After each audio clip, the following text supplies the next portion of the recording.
Welcome to Anitha சமையல் and bakery. இப்போ வந்து பார்த்தீங்கன்னா நம்ம அடை தோசை செய்ய போகிறோம். அதுக்கு என்னென்ன பொருள் தேவைங்கிறத பார்த்துக்கலாம். இதால் வந்து பார்த்தீங்கன்னா 1.5 கப்பு வந்து நான் பச்சரிசி போடுறேன். 1.5 கப்பு பச்சரிசி. அரிசி தனியாக, அந்த பருப்புலாம் தனியாக ஊற வைக்கணும். இப்போ 3/4 கப்பு வந்து கடலைப்பருப்பு, வந்து பச்சை பயிறு, 3/4 கப்பு வந்து முழு உளுந்து, 3/4 கப்பு வந்து துவரம்பருப்பு. இப்போ வந்து அரிசியை வந்து பார்த்திங்கன்னா நல்லா கழுவிட்டு வந்துடுறேன். நல்லா கழுவிட்டேன். அதில் வந்து பார்த்திங்கன்னா காஞ்ச மிளகா வந்து அது கூடயே ஊற வச்சேன். நான் வந்து ஒரு 6 காஞ்ச மிளகா வந்து கழுவி இந்த அரிசி கூடயே போட்டு ஊற வச்சிடுறேன். மாவு அரைக்கும் போது நல்லா ஊறி இருக்கும், அரைக்கவும் நல்லா ஈஸியாகவும் இருக்கும். இப்போல்லாம் வந்து நல்லா கழுவிட்டு ஊற வைக்கணும். ஒரு 3 மணி நேரம் நல்லா ஊறணும். அதுக்கப்புறம் அரைச்சிடலாம். நல்லா வந்து இந்த பருப்பெல்லாம் எல்லாத்தையுமே நல்லா கழுவியாச்சு. கழுவிட்டு ஊற வைக்கிறோம். ஒரு 3 மணி நேரம் ஊற வச்சு அதுக்கப்புறம் நல்லா அரைச்சிக்கலாம். இப்போ வந்து பார்த்திங்கன்னா நம்ம அடைக்கு ஊற வச்சுருந்தோம் பார்த்திங்களா, அரிசி, காஞ்ச மிளகாய், இதை வந்து நம்ம மிக்சியில் போட்டு அரைச்சிக்கலாம். அரிசி அரைக்கக்கூடிய பார்த்திங்கன்னா நான் 1 ஸ்பூன் அளவு பெருஞ்சீரகம் போட்டுருக்கேன். நல்லா வாசனையாகவும் டேஸ்ட்டாகவும் இருக்கும். அதனால் பெருஞ்சீரகம் கலந்துக்கிறேன்.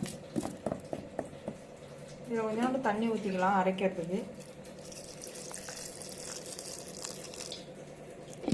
இப்போ வந்து இந்த அரிசி அரைச்சி வச்சு பாருங்கள், இந்த மாதிரி இருக்கணும். அடுத்து வந்து பார்த்திங்கன்னா இந்த இதெல்லாம் ஊற வச்சு பார்த்திங்களா, துவரம்பருப்பு கலந்து அதை அரைச்சிக்கலாம். துவரம்பருப்பு, கடலைப்பருப்பு, பச்சை பயிறு எல்லாமே ஊற வச்சேன். அதெல்லாம் நம்ம கொஞ்சம் கொஞ்சமாக போட்டு அரைச்சிக்கலாம். இப்போ வந்து இந்த துவரம்பருப்பு எல்லாமே ஊற வச்சு பார்த்திங்கன்னா கடலைப்பருப்பு அதையும் அரைச்சாச்சு. இப்போ வந்து பார்த்திங்கன்னா எல்லாமே அரைச்சாச்சு. இப்போ நம்ம எல்லாத்தையும் கலந்துக்கலாம். அதில் வந்து தேவையான அளவு உப்பு போட்டு கரைச்சிக்கலாம். இது வந்து பார்த்திங்கன்னா கொஞ்சம் எல்லாமே கொஞ்சம் ரொம்ப மழை இல்லாத ஒரு நார்மலாக ரவா பதத்துக்கு அரைச்சிட்டு நம்ம ஃபைனலாக அரைக்கும் போது பார்த்திங்கன்னா கொஞ்சம் நொரன்னு அரைக்கணும். அப்போ தான் வந்து பார்த்திங்கன்னா அந்த அடையில் வந்து சூப்பராகவும் டேஸ்ட்டாகவும் இருக்கும். அரைக்கும் போது பார்த்திங்கன்னா கொஞ்சம் நொரன்னு பாருங்கள், 1-2 கிடக்கும். நம்ம வந்து அந்த அடை ஊற்றி சாப்பிடும்போது அது வாயில் அகப்படும் போது டேஸ்ட்டாக இருக்கும், சூப்பராக இருக்கும். இது உப்பெல்லாம் கரைச்சி கொஞ்சம் நேரம் மாவு வந்து புளிக்க வச்சுருவோம். ஒரு 1 மணி நேரம் ஊற வச்சிடலாம்.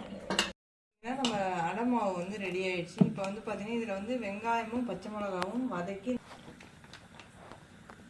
தேவையான அளவு எண்ணெய் ஊற்றிக்கலாம். எண்ணெய் காய்ஞ்சிச்சு. இப்போ வந்து நம்ம பச்சை மிளகா போட்டுக்கலாம். நம்ம காரத்துக்கு தகுந்த மாதிரி பச்சை மிளகா போட்டுக்கலாம். வெங்காயம் வந்து ஒரு 3 வெங்காயம் நறுக்கிருக்கோம். இப்போ வந்து வெங்காயமும் பச்சை மிளகாவும் நல்லா வதங்கிட்டு நம்ம இந்த மாவில் சேர்த்துக்கலாம். நல்லா வந்து மாவில் நல்லா மிக்ஸ் பண்ணிக்கலாம். ஊற்றிக்கலாம். நல்லா தோசைக்கல் வந்து நல்லா காஞ்சிடுச்சு.